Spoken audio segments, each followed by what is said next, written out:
রাত 1:30। হঠাৎ তিনটির বাবার শ্বাসকষ্ট শুরু হয়। বাসায় থাকা ইনহেলারটা শেষ হয়ে গিয়েছে। তিনটির কোনো আপন বড় ভাই নেই। ও একাই বাবা মা সন্তান। সদ্য এইচএসসি পাশ করা তিনটি। বাবার কথা ভেবে সকল ভয়কে উপেক্ষা করে বেরিয়ে পড়ে ইনহেলার আনতে। বাসা থেকে 3টা গলির পর একটা ফার্মেসি আছে, সেটা সারা রাত খোলা থাকে। তিনটি বোরখা পরে বের হয় ফার্মেসির উদ্দেশ্যে। পুরো রাস্তা অন্ধকার। অনেক দূর পরপর একটা ল্যাম্পপোস্ট, তাতেও আজ যেন আলো কম। তিনটি আল্লাহ আল্লাহ করতে করতে ফার্মেসির দিকে যাচ্ছে। প্রথম গলিটা ঠিক মতো পার করে, দ্বিতীয় গলিটাও ঠিক মতো পার করে, তৃতীয় গলিতে চলে আসে। এখানে বেশ ভালোই আলো আছে। আর একটু হেঁটে সামনে আসতেই তিনটি ফার্মেসিতে চলে আসে। ভাইয়া, আমাকে ইনহেলারটা তাড়াতাড়ি দিন, আমার বাবার খুব কষ্ট হচ্ছে। ফার্মেসির লোকটা তিনটির দিকে একবার তাকিয়ে এত রাতে ওকে এখানে দেখে সে খুব অবাক হয়। তারপর দ্রুত ইনহেলারটা ওকে দেয়। তিনটি টাকা দিয়ে দ্রুত পা চালাতে শুরু করে বাসার দিকে। মনে মনে আল্লাহকে ডাকছে বাবার যেন কিছু না হয়। তৃতীয় গলিটা পার করে দ্বিতীয় গলিতে আসতেই তিনটি থেমে যায়, কারণ ওর সামনে 3জন লোক দাঁড়িয়ে আছে। ল্যাম্পপোস্টের আলোতে সম্পূর্ণ স্পষ্ট বোঝা যাচ্ছে তারা ওর দিকে লালসা নিয়ে তাকিয়ে আছে। তিনটি পেছনে যেতে পারবে না, কারণ সামনে ওর বাবা মৃত্যুর সাথে লড়াই করছে।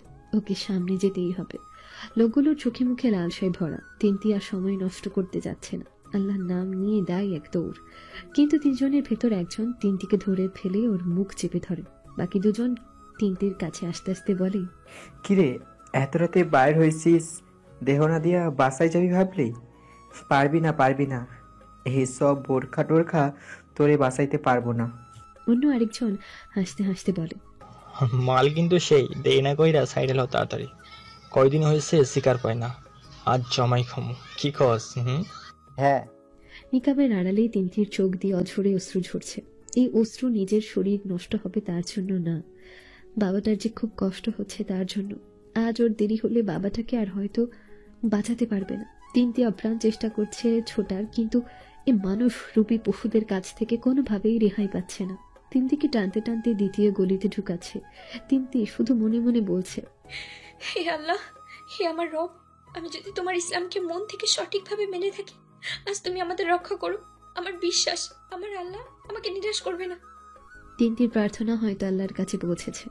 হঠাৎই তিনটির মনে হলো বাতাস তেরে কিছু একটা হিট করলো, আর সাথে সাথে 3জনের একজন ঠাস করে মাটিতে পড়ে গেল। আরেকজনও তাকে দেখতে গিয়ে মাটিতে পড়ে গেল। এবার অন্যজন যে তিনটির মুখ চেপে আছে সে ভয় ভয় পেছনে তাকায়, আর সে একই শব্দ, মানে বাতাস তেরে কিছু একটা হিট করলো। তিনটির মুখ থেকে সেই লোকের হাত সরে যায়। সামনে তাকেই দেখে একটা ছেলে, তার হাতে মাঝারি সাইজের একটা বন্দুক। সে বন্দুকটা ধরে ওর দিকেই তাক করে আছে। তিনটি ওর আশেপাশে তাকিয়ে দেখে 3জনের মাথা থেকে তরতর করে রক্ত বের হচ্ছে। তিনটি আবার সামনে তাকায়। ভয় মেয়েটার হাত পা থরথর করে কাঁপছে। ছেলেটা মুহূর্তেই বন্দুকটা নাই করে ফেলে আর দ্রুত তিনটির কাছে আসে। ওদের শিক্ষা ওরা পেয়েছে, আপনি এত রাতে রাস্তায়? তিনটে ল্যাম্পপোস্টের আলোতে তাকিয়ে দেখে লম্বা সুঠাম দেহ বিশিষ্ট শ্যামবর্ণের একটা ছেলে। অবশ্য ওর অনেক বড়, পরনে কালো প্যান্ট আর কালো শার্ট। তিনটি কান্না করতে করতে বলে, ভাইয়া, আমার বাবার খুব শ্বাসকষ্ট হচ্ছে, তাকে ইনহেলারটা না দিলে আর বাঁচানো যাবে না। আমি এটা কিনতে এসেছিলাম। আপু, তোমার বাসা কই? সামনের গলির পরে। তিনটে খেয়াল করে ছেলেটা তার হাতে থাকা ঘড়িতে দুটো ক্লিক করার সাথে সাথে একটা বাইক অটোমেটিক ওদের সামনে চলে আসে।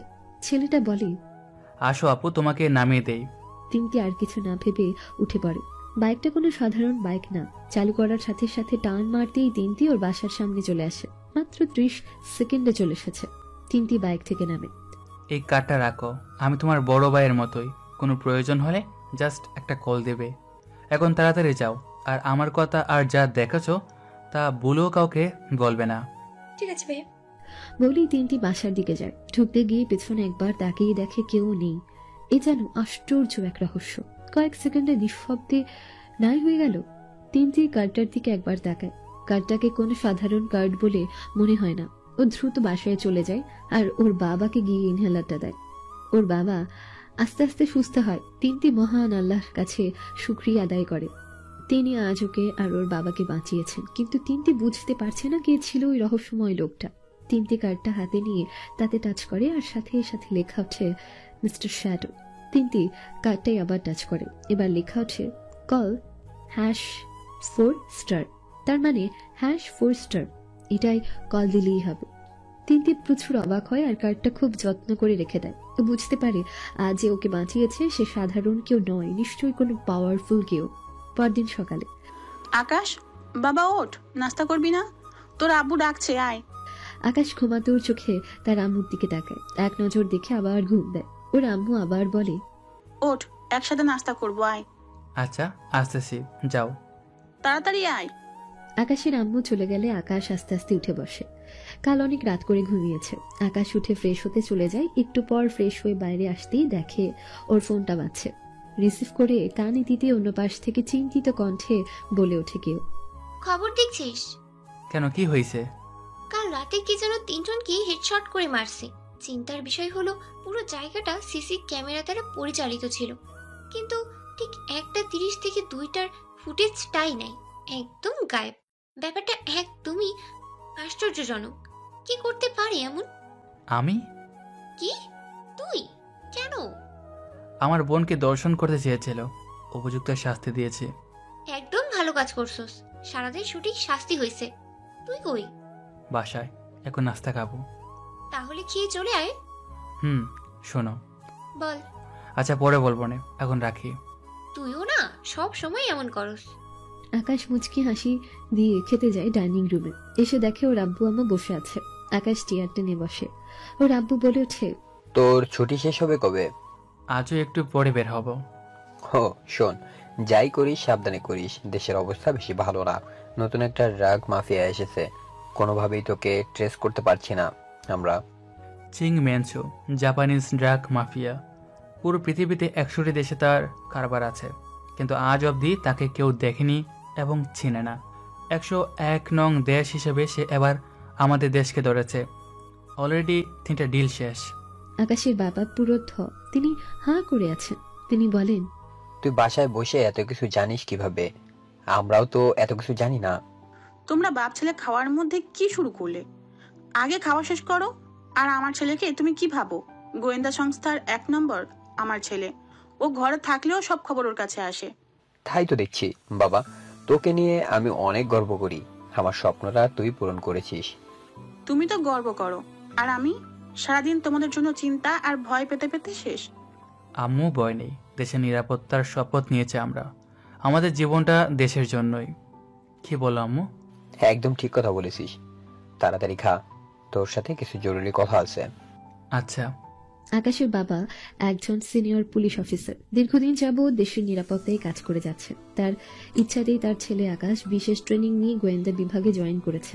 আসলে নিহালের বুদ্ধিমত্তা দেখিয়ে ওকে গোয়েন্দা বিভাগে নিয়েছে। রুলস অনুযায়ী কেউ জানে না ও একজন গোয়েন্দা বিভাগের লোক।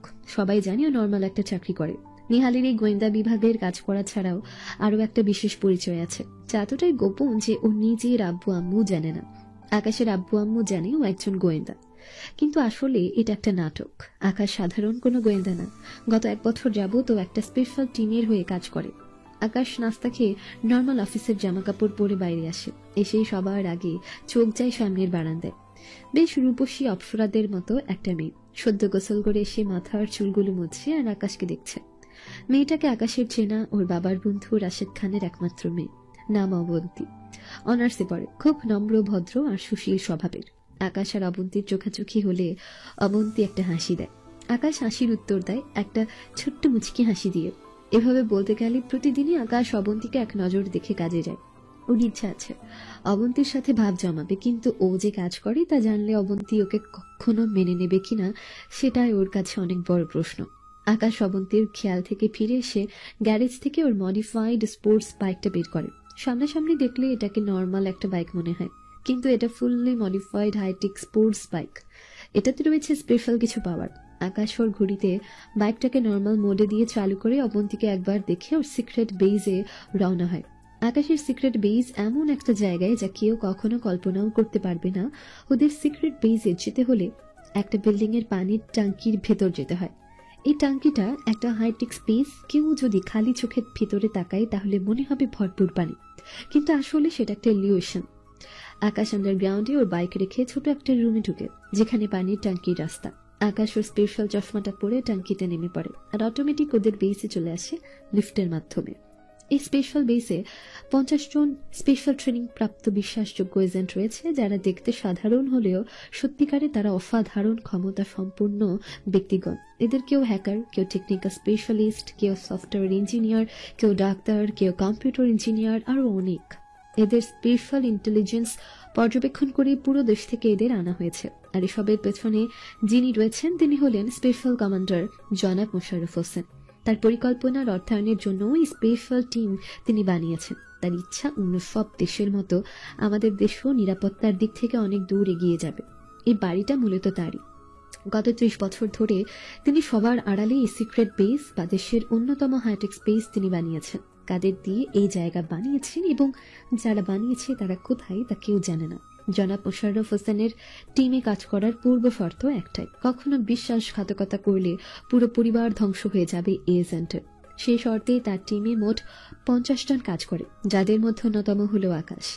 আকাশ জনাব মোশাররফ হোসেনের রুমে প্রবেশের আগে ওর ফুল বডি স্ক্যান করায়, আর সাথে সাথে দরজা খুলে যায়। জনাব মোশাররফ হোসেন তার বাকি সাথীদের নিয়ে বসেছিলেন।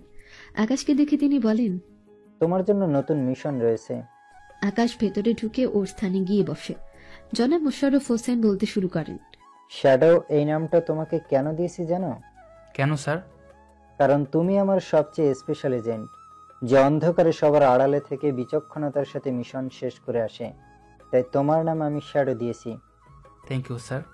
তো আজ তো তোমার ছুটি শেষ, আশা করি তুমি জানো তোমার নেক্সট মিশন কি। চিং মানচো। হ্যাঁ, the great drug mafia in the words. আমাদের তাকে শেষ করতেই হবে, কারণ সে এবার আমাদের দেশে হানা দিয়েছে।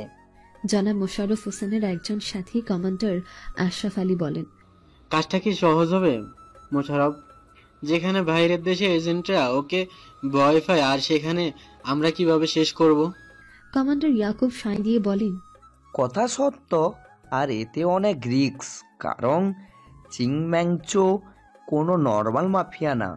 সে সারা দুনিয়ায় বড় বড় মাথাকে কিনে রেখে বসে আছে, তার খবরই বা আমরা কিভাবে পাবো? হ্যাঁ, ঠিক ঠিক। কমান্ডার মোশাররফ হোসেন আকাশের দিকে তাকিয়ে আছে। তিনি হাসি দিয়ে বলেন, কি শ্যাডো, তুমি বোধহয় কিছু বলবে? জি স্যার, চিং মেনচু আমাদের মধ্যে আছে, চাইলে এখনই ধরতে পারেন। আকাশের কথা শুনে সবার চোখ কপালে উঠেছে। কমান্ডার ইয়াকুব বলেন, সাধু, তুমি কি বলছো? মাথা ঠিক আছে তো? এখানে আমাদের মধ্যে কে চিং মানচো? আর সে তো জাপানিজ। জি স্যার, আমি তার বয়কে বুঝিয়েছি আমরা তাকে ভয় পাচ্ছি। এই ভয়টাই তো সে, কেন আমরা তাকে ভয় পাবো? আমরা মোটেও তার সামনে দুর্বল না, যথেষ্ট শক্তিশালী আমরা। চাইলেই আমরা তাকে শেষ করতে পারবো, শুধু সময় আর টেকনিকের ব্যাপার। বাহ, চমৎকার, গ্রেট, এটাই চাচ্ছিলাম আমি। আমাদের ভয় না পেয়ে কাজ করতে হবে। জি স্যার। কমান্ডার নাজিম উদ্দিন সাহেব বলেন, সবই বুঝলাম, কিন্তু এই মাফিয়ার কাছে পৌঁছাবে কিভাবে? সে তো অনেক চালাক, বিভিন্ন জায়গায় তার লোক ধরা খেলে জীবন যাবে নিশ্চিত। তার প্ল্যান আমার করা শেষ। ব্যাপারটা বেশ জটিল মনে হলেও আমি অতটা জটিল মনে করি না। সাব্বাস, তাহলে প্ল্যানটা তাড়াতাড়ি বলে ফেলো। স্যার, চিং মেনচুয়ের ড্রাগগুলো অনেক দামি, সো এগুলো যদি বাই ইয়ারে আসতো তাহলে এতদিনে ধরা খেত। আবার যদি পানিপথে বা রোড দিয়ে আসতো তাহলেও ধরা খেত, কিন্তু ধরা খাচ্ছে না। তাহলে কিভাবে ঢুকেছে? পানিপথে স্যার। এই না বললে পানিপথে আসে না? ওপেনলি আসে না স্যার, সিক্রেটভাবে টেকনিক করে আসে। কিভাবে শ্যাডো? চিং মেনচুয়ের প্রতিটি শিপিং চট্টগ্রামে হয়, সেখান থেকেই ডিস্ট্রিবিউট হয়। তাহলে আমাদের লোকদের হাতে ধরা পড়ছে না কেন? কারণ শিপিংগুলো ডেকে হচ্ছে না, হচ্ছে আরও অনেক দূরে। আমি মনে করি ওদের শিপগুলো সমুদ্রের মাঝে এসে থামে, এরপর যখন মধ্যরাতে হয় তখন ডেক থেকে অনেক দূরে ওদের শিপিংটা হয়। যদি এরকমটা না হয়? স্যার, আমাকে চট্টগ্রাম যেতে হবে, আমি 100% শিওর, কারণ আমার স্পাই আমাকে বলেছে চট্টগ্রামের বিভিন্ন জায়গায় একটা সাদা মাইক্রো দেখেছে। গভীর রাতে আমাদের জাস্ট মাইক্রোটাকে ফলো করতে হবে, তাহলেই আমরা ডিলারকে পাবো, আর ডিলারকে পেলেই অনেক ইনফরমেশন জানা যাবে। এত সহজ হবে সবকিছু ডার্ক? যদি তুমি ধরা পড়ো? নাজিপও আমার হাতে ট্রেনিং প্রাপ্ত, চিন্তা করো না, ওর কিছু হবে না। তোমার প্ল্যানটা আমার পছন্দ হয়েছে। তাহলে তুমি কবে চট্টগ্রাম যেতে চাচ্ছ? স্যার, আজ তো সোমবার, বুধবার রাতে রওনা হব, কারণ নেক্সট শিপিং বৃহস্পতিবার। তাহলে তাই হবে। আপনারা আসুন এখন। শ্যাডোয়ের সাথে আমার কিছু গুরুত্বপূর্ণ কথা আছে।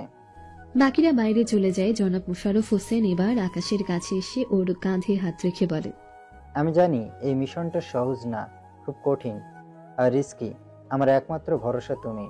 আমার বিশ্বাস তুমি পারবে মিশনটা কমপ্লিট করতে।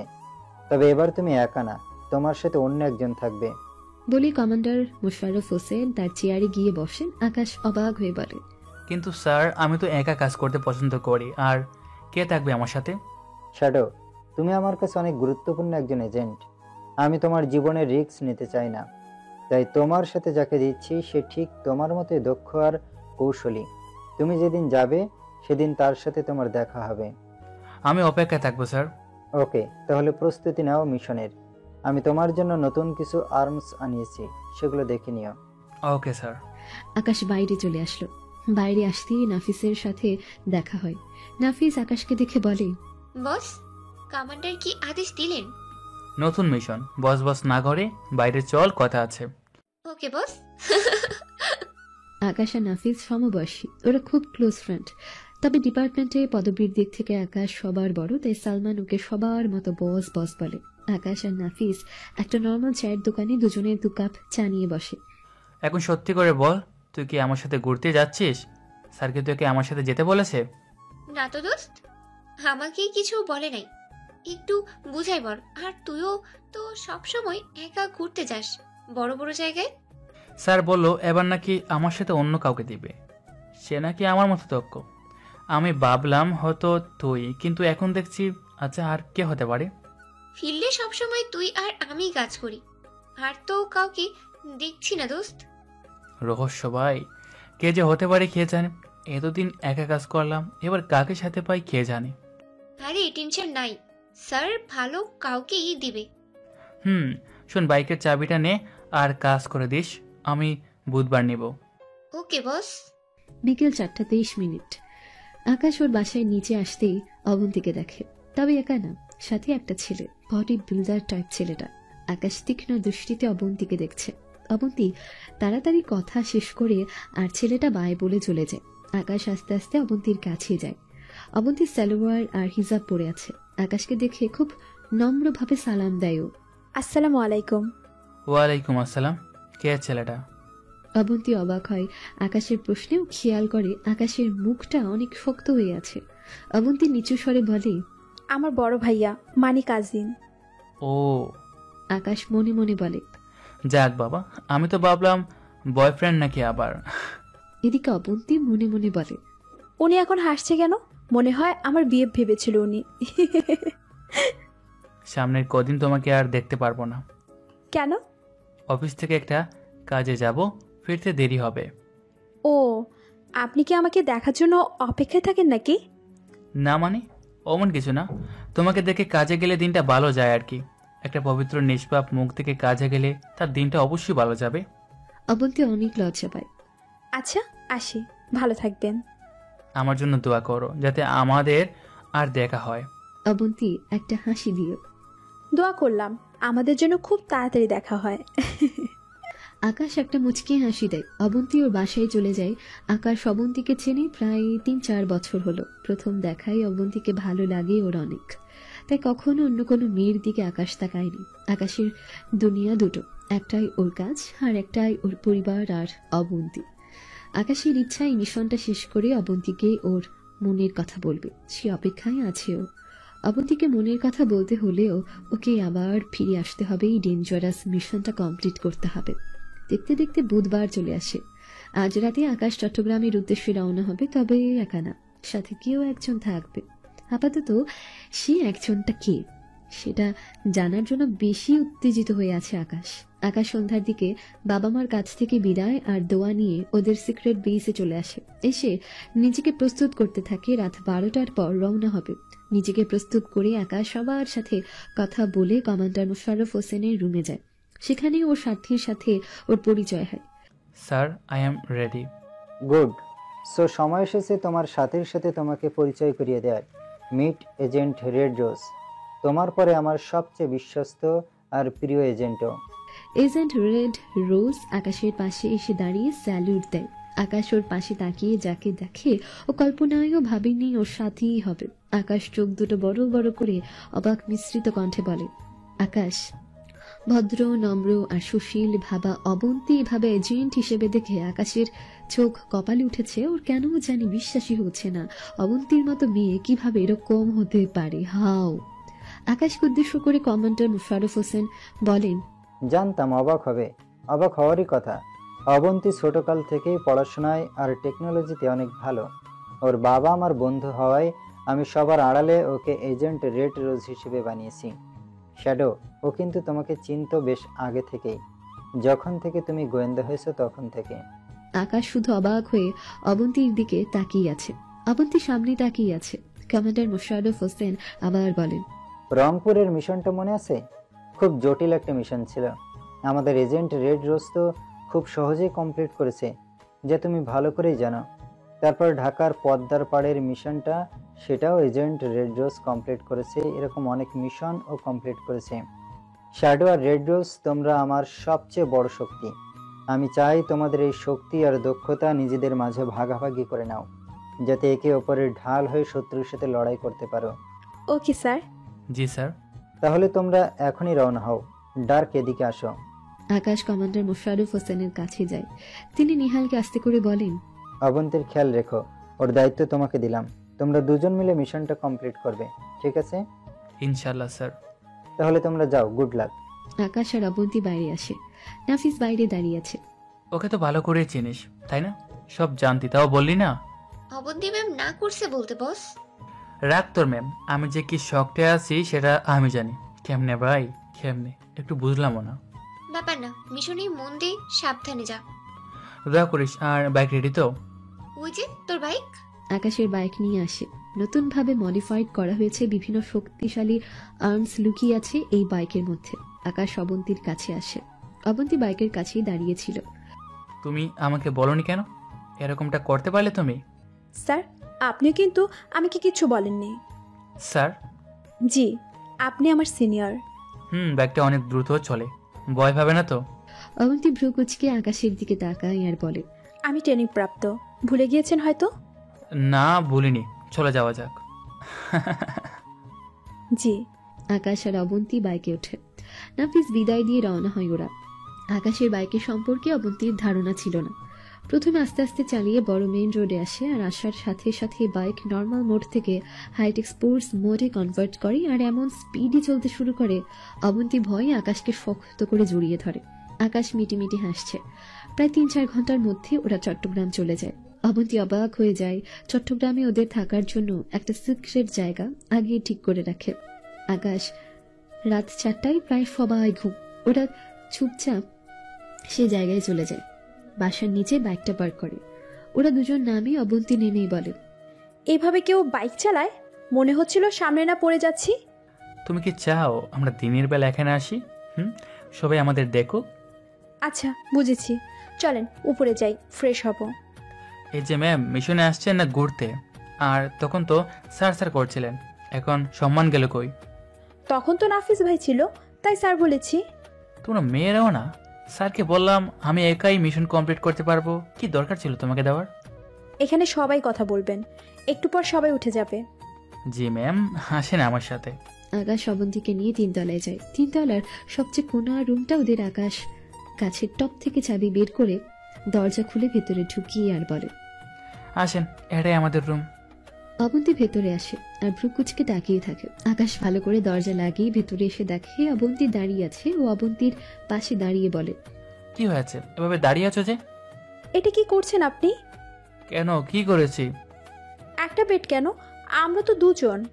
আকাশ জিহ্বায় কামড় দেয় আর আস্তে আস্তে সংকোচ করে বলে, আসলে আমি ভেবেছিলাম আমার সাথে কোনো ছেলে হবে, কিন্তু তুমি হবে তা কল্পনা করিনি। সমস্যা নেই, তুমি একাই বেডে ঘুমিও, আমি এই যে ছোট সোফাটা ঘুমাবো, কোনো সমস্যা নেই।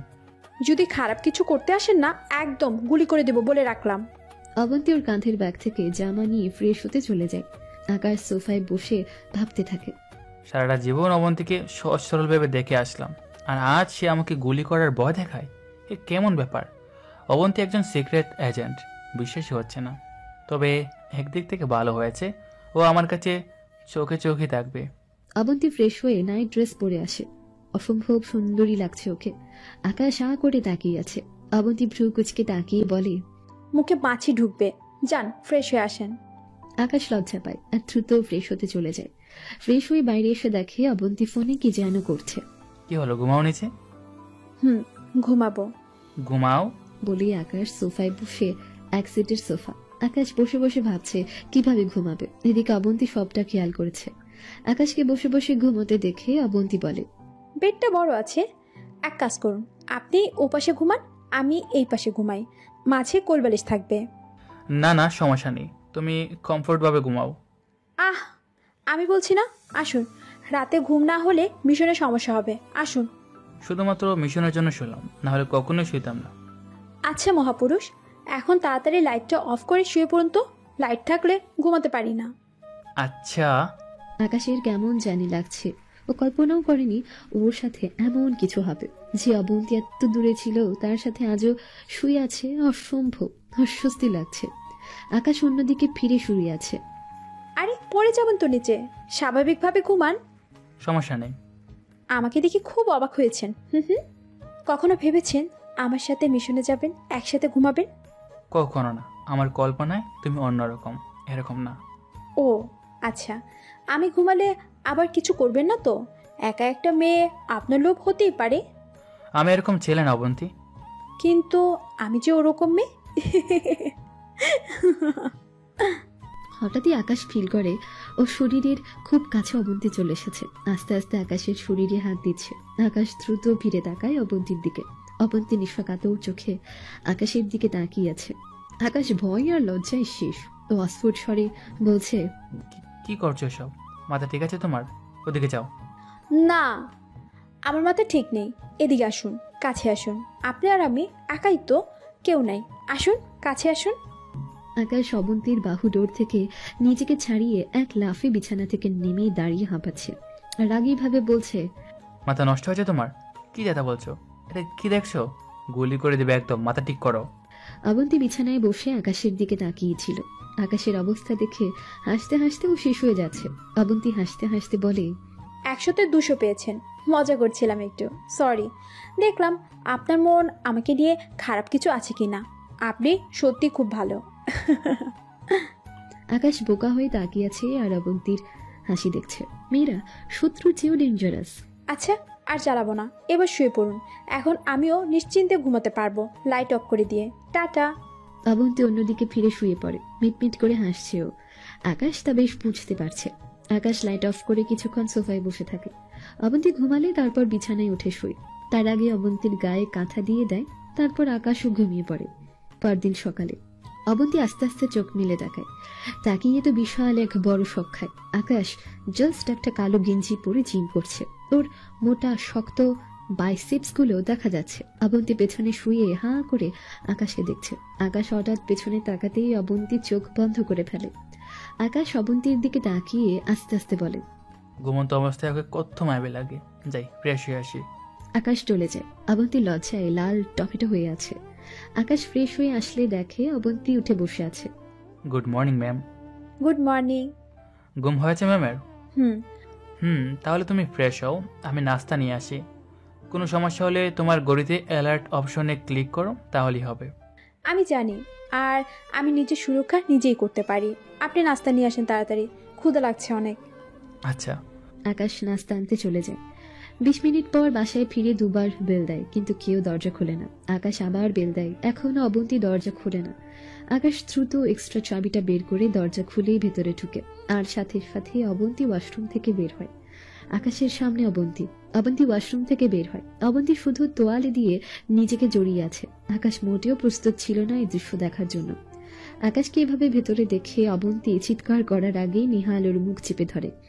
বলেও চিৎকার দিও না, আমি বাইরে যাচ্ছি, ড্রেস পরে আমাকে মেসেজ দিও।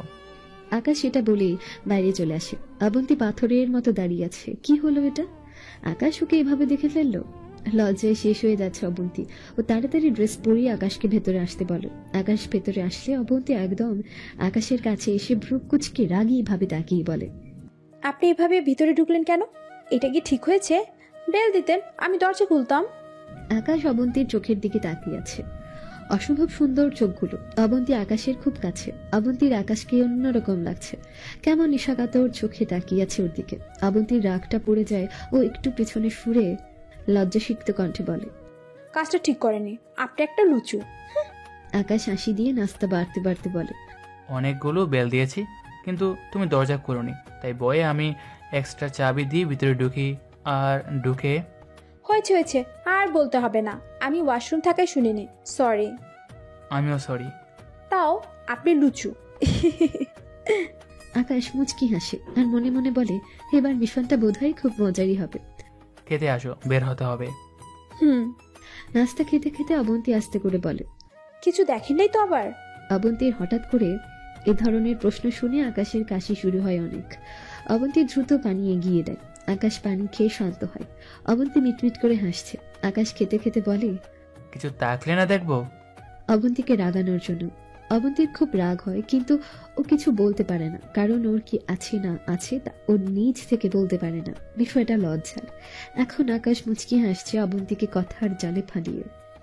অবন্তী মনে মনে বলে, আমার কি আছে না আছে পরে বুঝাবো, দাঁড়া তুই লুচ্চা বেটা। খাওয়া দাওয়া শেষ হলে আকাশ সবকিছু ভুলে মিশনে মন দেয়। ওর পার্সোনাল ল্যাপটপটা নিয়ে বসে, সাথে অবন্তীও। এটাই হলো এই এলাকার পুরো ম্যাপ। এখানে ডেক এখন আমাদের বের করতে হবে।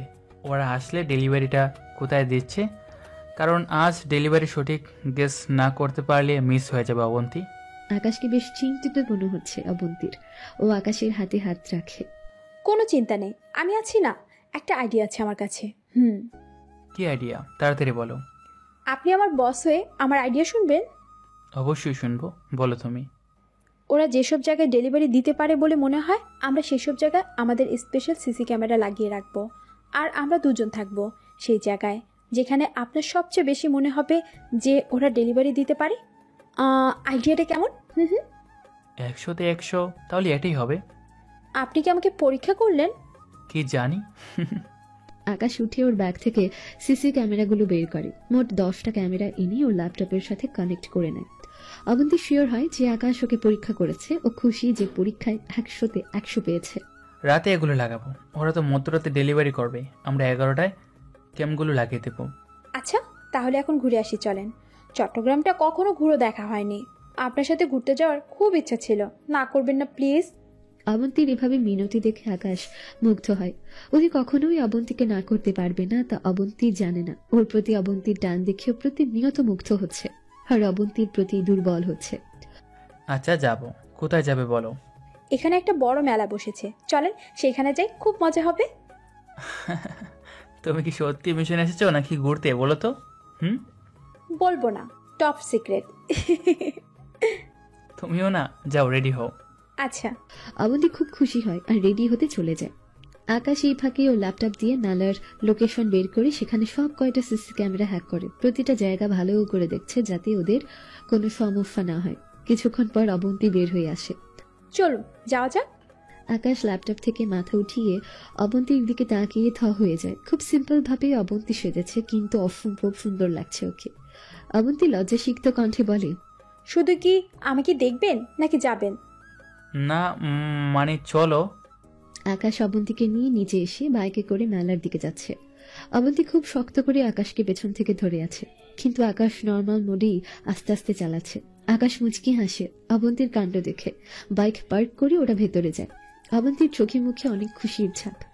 আকাশের অনেক ভালো লাগছে অবন্তীকে হাসি খুশি দেখে। কিছু কিনতে ইচ্ছে হলে বইলো, কিনে দেব। চুড়ি কিনবো। আচ্ছা আসো। আকাশ অবন্তীকে নিয়ে চুড়ির দোকানে যায়। অবন্তী অন্য মেয়েদের সাথে চুড়ি কিনছে। অবন্তী চুড়ি কিনতে ব্যস্ত থাকায় আকাশের অন্য সাইডের একটা দোকানে নজর যায়। গলার হার বিক্রি করছে। আকাশ সেখানে গিয়ে কিছু হার বা লকেট দেখছে। অনেকক্ষণ পর একটা লকেট ওর খুব পছন্দ হয়। আকাশ সেটা কিনে দোকানওয়ালা বলে, ভাই আপনার নজর আছে বলতে হবে, সবচেয়ে সুন্দর আর ভালোটা নিছেন। আকাশ দোকানদারকে 200 টাকা বাড়িয়ে দিয়ে লকেটটা কেনে। বক্সের ভেতর লকেটটা দেখছে। অবন্তীর জন্য কিনেছে এটা। হঠাৎই, এটা কার জন্য? আকাশ দ্রুত লকেটটা পকেটে ভরে ফেলে। কোনটা কার জন্য? লকেটটা হবে কারোর জন্য। বলবেন না?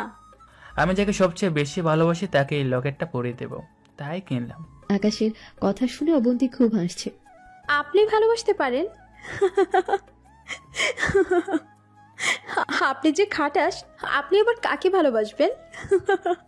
হয়েছে, সময় হলে জানবা। চুড়ি কিনছো? এই যে লাল নীল সাদা চুড়ি।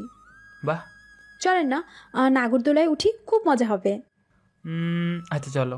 এরপর আকাশ অবন্তীকে নিয়ে নাগরদোলায় ওঠে, নৌকায় ওঠে, অনেক ধরনের খাবার খায়, অনেক জায়গায় ঘুরে, অনেক মজা করে দুপুরের দিকেই ওরা বাসায় ফিরে। অবন্তী বাসায় এসে বলে, সত্যি এরকম মজা আমি আগে কখনো করিনি। আমিও। এখন মিশনের কথা ভাবো, নিজেকে প্রস্তুত করো, আজ রাতে অনেক কাজ আছে। ওকে।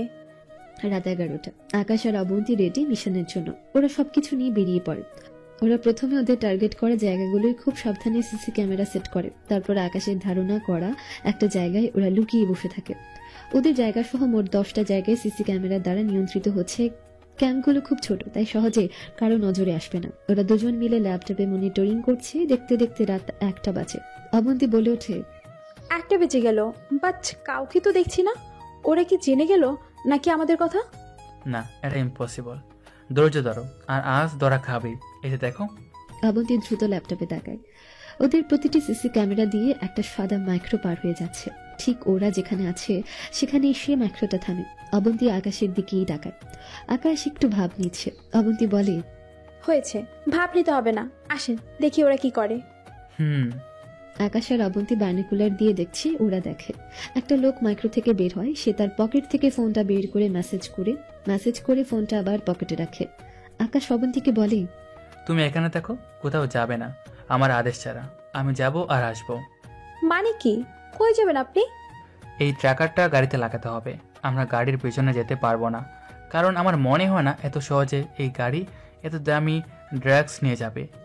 ব্যাক আপ অবশ্যই সাথে আছে। তুমি জাস্ট বসো, আমি এটা লাগিয়ে আসছি। ওকে, শুনুন। বলো। সাবধানে। আকাশ অবন্তীর দিকে তাকিয়ে মুচকি হাসে।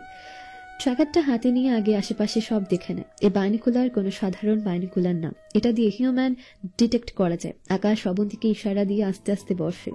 হামাগুড়ি দিয়ে গাড়ির কাছে যাচ্ছে। একদম নিঃশব্দে গাড়ির কাছে পৌঁছায়। গাড়ির ঠিক নিচে ট্র্যাকারটা লাগায়ও, যাতে কেউ খুঁজে না পায়। লাগিয়ে আবার দ্রুত চলে আসে। অবনীর মন শান্ত হয়। আকাশ আসা মাত্রই আকাশ থেকে অনেক বড় বড় হাইটেক ড্রোন এই লোকটার কাছে একে একে বক্স নিয়ে আসতে থাকে। লোকটা বক্সগুলো একে একে ড্রোন থেকে নামিয়ে গাড়িতে লোড করছে। নিহাল আর অবন্তী সব দেখছে দূর থেকে। আকাশ হঠাৎ লক্ষ্য করে একটা ড্রোন চারদিকে রাউন্ড দিচ্ছে। আকাশ দ্রুত জ্যাকেট থেকে একটা কালো ব্যাগ বের করে, আর সেটা থেকে একটা হাইটেক কাপড় বের করে অবন্তীকে একদম কাছে টেনে ওদের উপর দিয়ে দেয়। এখন উপর থেকে দেখলে মনে হবে এখানে কেউ নেই, কারণ কাপড়টা তার আশেপাশে সব কিছুর সাথে মিশে গিয়েছে। অবন্তী একদম আকাশের কাছে ঘন ঘন নিঃশ্বাস নিচ্ছে। আমাদের উপর একটা ড্রোন আছে। এই ড্রোনে বিল্ড ইন মেশিন গান আছে। আমাদের দেখতে পেলে যাত্রা করে ফেলবে। অবন্তী এই কথা শুনে আকাশকে ওর 2 বাহু ধরে শক্ত করে জড়িয়ে ধরে। আকাশ ওর ঘড়িতে বাইরের সব দেখছে। মোট 50 বা 60টা ড্রোন ডেলিভারি দেয়। ডেলিভারি শেষে মাইক্রোটা চলে যায়, আর একটা ড্রোন সে মাইক্রোর সাথেই যায়, আর একটা ওই জায়গাটা রাউন্ড দিতে থাকে। আকাশ যদি ট্র্যাকারটা না লাগাতো তাহলে সব শেষ হয়ে যেত। রাত 3টা বাজে। আকাশ আর অবন্তী বের হয়। সত্যি আপনার তুলনা হয় না। এত বুদ্ধি রাখেন কই? মাথায় রাখি। তাড়াতাড়ি চলো, বাসা যেতে হবে। মাইক্রোটা কই গিয়েছে দেখতে হবে। আচ্ছা চলুন। আকাশ অবন্তীকে নিয়ে দ্রুত বাসায় আসে। এসে ল্যাপটপে মাইক্রোর লোকেশন দেখে। অবন্তীও পাশে বসে আছে। লোকেশন অনুযায়ী মাইক্রোটা হাই হিল প্যালেসে গিয়েছে। ওদের সার্ভারে সার্চ দিয়ে হাই হিল প্যালেসের সব ডিটেলস বের করে। এরপর সব ইনফরমেশন অ্যানালাইসিস করে ওদের সিক্রেট বেস পাঠিয়ে দেয়। কিছুক্ষণ পর কমান্ডার মুশাররফ হোসেনের ভিডিও কল আসে। আসসালামু আলাইকুম স্যার। ওয়ালাইকুম আসসালাম। গ্রেট জব এজেন্ট শ্যাডো আর রেড রোজ, তোমরা পেরেছো। হাই হিল প্যালেসের মালিক একজন শিল্পপতি। তার নাম হলো রাহুল রয়। তার ওখানে কাল একটা পার্টি আছে। আমি তোমাদের সেখানে যাওয়ার ব্যবস্থা করে দিচ্ছি। বাকি কাজ তোমাদের হাতে। Okay sir. গুড লাক তোমাদের। কল কেটে যায়। নিহাল ল্যাপটপ অফ করে বিছানায় শুয়ে পড়ে। অবন্তী কিছু বুঝতে পারল না। ও বলে, ক্লান্ত লাগছে, ফ্রেশ হয়ে আসুন। আজ আমি আপনাকে কফি বানিয়ে খাওয়াবো, ক্লান্তি সব চলে যাবে। আকাশ উঠে বসে, অবন্তীর দিকে তাকায়। ওর মুখে সবসময় মন মাতানো একটা হাসি থাকে। আকাশের খুব ভালো লাগে এই হাসিটা। ওর সব চিন্তা চলে যায়। ফ্রেশ হয়ে আসে, অবন্তীও ফ্রেশ হয়ে আসে। এসে নিহালের জন্য কফি বানায়। আকাশ ল্যাপটপে রাহুল রয়ের অনেক ইনফরমেশন অ্যানালাইসিস করছিল। অবন্তী এসে বলে, আপনার কফি। আকাশ অবন্তীর হাত থেকে কফিটা নেয়, ল্যাপটপটা পাশে রেখে বিছানা ছেড়ে উঠে দাঁড়ায় আর অবন্তীর হাতটা ধরে অবন্তী ঘটনার আকস্মিকতায় কেঁপে ওঠে। অবন্তী কিছু বুঝে ওঠার আগেই আকাশ ল্যাপটপটা পাশে রেখে বিছানা ছেড়ে উঠে দাঁড়ায় আর অবন্তীর হাতটা ধরে। অবন্তী ঘটনার আকস্মিকতায় কেঁপে ওঠে। ও কিছু বুঝে ওঠার আগেই আকাশ ওকে নিয়ে বারান্দায় যায়। বারান্দায় দুটো চেয়ার আছে, আকাশ একটাই বসে পড়ে, অবন্তী দাঁড়িয়েই আছে। কি হলো, বসো। অবন্তী চুপচাপ আকাশের পাশে বসে। আকাশ হাসি দিয়ে কফির মগে চুমুক দেয়। অনেক ভালো হয়েছে, এত ভালো কফি আগে কখনো খাইনি। Thank you. থ্যাংকিং ইউ তোমাকে এত সুন্দর কফি বানানোর জন্য। অবন্তী লজ্জাসিক্ত হয়ে কফি খাচ্ছে। আকাশ আর চোখে ওকে দেখছে। লজ্জায় বেশ লাগছে অবন্তীকে। আকাশের অন্য রকম এক অনুভূতি কাজ করছে অবন্তীর উপর। কালকে তোমাকে নিয়ে শপিং গিয়ে যাব, রেডি দেখো। মুহূর্তেই অবন্তী খুব খুশি হয়ে ওঠে। সত্যি? কিন্তু কেন? বাড়িতে যেতে হবে যে। ও হ্যাঁ, তাহলে আমি অনেক কিছু কিনবো। আচ্ছা, কিনো। আকাশ আর অবন্তী চুপচাপ বসে কফি খাচ্ছে। ব্যস্ত শহরটা এখন গভীর নিদ্রায় আচ্ছন্ন, কিন্তু দুটো অবুঝ অশান্ত মন জাগ্রত এই ব্যস্ত শহরের রাতের প্রহরে। কাউকে পছন্দ করো? অবন্তী চমকে ওঠে আকাশের প্রশ্নে, তাও নিজেকে সামলে বলে, করি, খুব পছন্দ করি। শুধু পছন্দ না, ভালোবাসি অনেক। আকাশ অবন্তীর উত্তর শুনে ভয় পেয়ে যায়। তাহলে কি অবন্তীর জীবনে অন্য কেউ আছে? কি হতে পারে সেই সৌভাগ্যবান? কে সে? বলবো না, তবে একটা ক্লু দিতে পারি। কি ক্লু বলো তাড়াতাড়ি। আস্তে আস্তে। বলো তো। ক্লুটা হলো, তার সাথে আমি একটা মিশন এসেছি। বলে অবন্তী আকাশের খালি কফির মগটা আর সাথে ওটা নিয়ে রুমে চলে আসে। আকাশ বোকার মতো বসে বসে ভাবছে, তার সাথে আমি একটা মিশন এসেছি, ও তো আমার সাথে মিশন এসেছে, তার মানে সে ছেলে আমি। আকাশ বাকরুদ্ধ হয়ে গিয়েছে। ওর বিশ্বাস হচ্ছে না অবন্তী হয়তো মজা করেছে। তবে সত্যি হলে ব্যাপারটা খুব ভালো হবে, কারণ অবন্তীকে যে নেহাল অনেক ভালোবাসে। আকাশ কিছুক্ষণ ভেবে ভেতরে বসে, এসে অবন্তীর সাথে কথা বলতে চায়, কিন্তু ও দেখে অবন্তী ঘুমিয়ে গিয়েছে।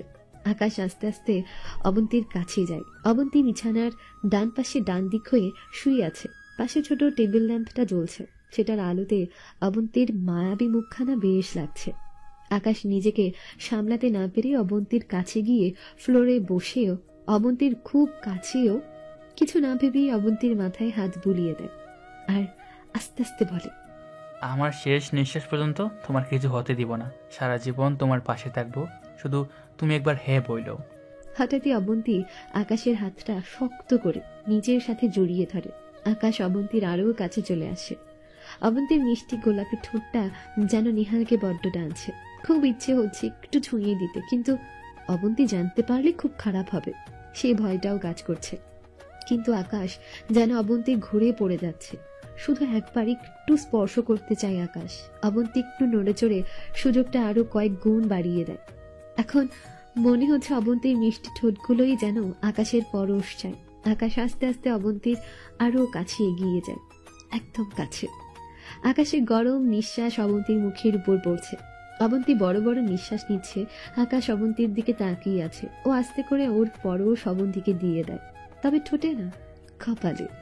আকাশ চায় না অনাকাঙ্ক্ষিত কিছু ও করুক যার দরুন অবন্তী ওকে খারাপ ভাবুক। অবন্তীর কপালে গভীর এক চুমু এঁকে দিয়ে আকাশ বিছানায় এসে শুয়ে পড়ে। আকাশও ডান দিকে ফিরে শুয়েছিল। অবন্তীর খোলা চুলগুলো দেখছিল। পেছন থেকে ওরা কত কাছে, আবার কত দূরে। হঠাৎই যা হলো আকাশ মোটেও তা ভাবেনি। আকাশ যখন অবন্তীর খেয়ালে বিভোর, তখন হঠাৎই অবন্তী আকাশের দিকে ফিরে ওর বুকের মাঝে ঢুকে আকাশকে শক্ত করে জড়িয়ে ধরে ঘুমিয়ে আছে। আকাশ মুহূর্তেই পাথর হয়ে গিয়েছে। কি হলো এটা? যেন মনে হলো অবন্তী ইচ্ছে করে এরকমটা করেছে। আকাশ কিছুক্ষণ পর স্বাভাবিক হয়। ও আর কিছু না ভেবে অবন্তীকে নিজের সাথে জড়িয়ে ধরে ঘুমিয়ে থাকে। এদিকে আমাদের দুষ্ট অবন্তী, যে কিনা এখনো ঘুমায়নি, সে নিহালকে জড়িয়ে ধরে মনে মনে বলছে, হায় রে আমার মহাপুরুষ রে, একটা পাপ্পি দিলে কি এমন হতো? আমি তো ঘুমিয়েছিলাম, তাই না? ব্যাটা মেয়েদের মতো বুক ফাটে তো মুখ ফুটে না। আমাকে সরাসরি বললেই তো হয় যে আমাকে ভালোবাসে। আসছে আমাকে বাঁচাবে উনি, আমি বাঁচাবো আপনাকে। আমার একমাত্র কলিজা আপনি। সেই প্রথম দিন থেকে আপনাকে ভালোবাসি, বোঝে না কিছু, বোকা একটা। নিঃশব্দে ভালোবাসার মিশ্রিত রাগটা ঝেড়ে অবন্তীও ঘুমিয়ে পড়ে। পরদিন সকালে আকাশ আগে থেকে উঠে ফ্রেশ হয়ে নাস্তা নিয়ে আসে। অবন্তীও উঠে ফ্রেশ হয়ে ওরা একসাথে নাস্তা করে। এরপর শপিং এ চলে যায়। আকাশ ব্ল্যাক স্যুট আর প্যান্ট কিনে আর অবন্তী ব্ল্যাক গাউনের সাথে ম্যাচিং অর্নামেন্টস। এরপর ওরা বাসায় চলে আসে। বাসায় আসতে আসতে দুপুর হয়ে যায়। বাইরে থেকে খাওয়া দাওয়া শেষ করেই এসেছে ওরা। সন্ধ্যার পর পার্টি শুরু। আকাশ আর অবন্তী রেডি হতে থাকে। আকাশ তাড়াতাড়ি রেডি হয়ে বসে আছে আর অবন্তীকে দেখছে। অবন্তী এত সুন্দর করে সেজেছে যে আকাশ মুগ্ধ হয়ে শুধু ওকে দেখছে, যেন চোখই ফেরাতে পারছে না। অবন্তী সম্পূর্ণ সেজে আকাশের কাছে আসে। কেমন লাগছে আমাকে? পৃথিবীর সবচেয়ে সুন্দরী লাগছে তোমাকে, অন্তত আমার চোখে। অবন্তী লজ্জায় লাল হয়ে আছে। আকাশ হাসি দিয়ে বলে, একটু দাঁড়াও, তোমার জন্য একটা গিফট আছে। আকাশ এই লকেটটা নিয়ে আসে আর অবন্তীকে নিজ হাতে যত্ন করে পরিয়ে দেয়। অবন্তী অবাক হয়ে আছে। ও অবাক কণ্ঠে বলে, এটা আমাকে পরালেন? লকেটটা যার জন্য কিনেছি ঠিক তাকেই পরিয়েছি। দেখো কত মানিয়েছে তোমাকে। অবন্তীর চোখ ছলছল করছে। আকাশ এক প্রকার অবন্তীকে বুঝিয়ে দিল যে ও ওকে ভালোবাসে, কিন্তু অবন্তী চায় নেহাল ওকে নিজের মুখে বলুক। তো এবার যাওয়া যাক। চলেন। আকাশ অবন্তীকে নিয়ে বাইকে করে পার্টিতে চলে আসে। গেটে স্ক্যানার দিয়ে ওদের ফেস স্ক্যান করা হয়, মানে বোঝাই যাচ্ছে এখানে সিকিউরিটি অনেক হাই। ওদের ফেস ইনভাইটেশন ইনফরমেশনে ম্যাচিং হলে ওদের ভেতরে যাওয়ার পারমিশন দেওয়া হয়। এরপর ওদের ফুল বডি স্ক্যান করা হয়। অবন্তী খুব ভয়ে ছিল, কারণ আকাশের সাথে সবসময় একটা আর্মস থাকে, কিন্তু বডি স্ক্যানে সেটা ধরা পড়েনি। এরপর ওরা অ্যাক্সেস পেলে ভেতরে পার্টিতে চলে আসে। ওরা ভেতরে ঢুকলে সবাই ওদের দিকে তাকিয়ে থাকে, কারণ দুজনকে অসম্ভব সুন্দর লাগছে। আকাশ অবন্তীকে বলে, মনে আছে তো সব? হ্যাঁ। ওরা একটু ঘোরাঘুরি করার পরই যার অপেক্ষায় ওরা ছিল সে নিজেই ওদের কাছে চলে আসে। Hello gentleman and beautiful lady, আপনাদের সাথে পরিচিত হতে পারি? অবশ্যই মিস্টার রাহুল রয়, আপনার সাথে দেখা হয়ে খুব ভালো লাগলো। আমি রিহান খান আর she is my beautiful wife Sumaiya. Hello mister Rahul Roy, how are you? I am great. Actually আপনাকে দেখে আরও বেশি ভালো লাগছে। Oh really? Thank you so much. Welcome. তো মিস্টার রিহান, আপনি কি করছেন? হারদীপ কোম্পানির অ্যাডমিন আমি। ও, নতুন কোম্পানি বোধ হয়। জি। গ্রেট। তাহলে আপনি ড্রিঙ্কস এনজয় করুন। আমি আপনার ওয়াইফকে আমার প্যালেসটা ঘুরিয়ে দেখাই, যদি কিছু মনে না করেন। অবশ্যই। থ্যাঙ্কস। তাহলে আসুন মিস সুমাইয়া, চলুন আপনাকে আমার প্যালেসটা দেখাই। জি বলুন। রাহুল রয় আকাশের প্ল্যান মতোই কাজটা করেছে।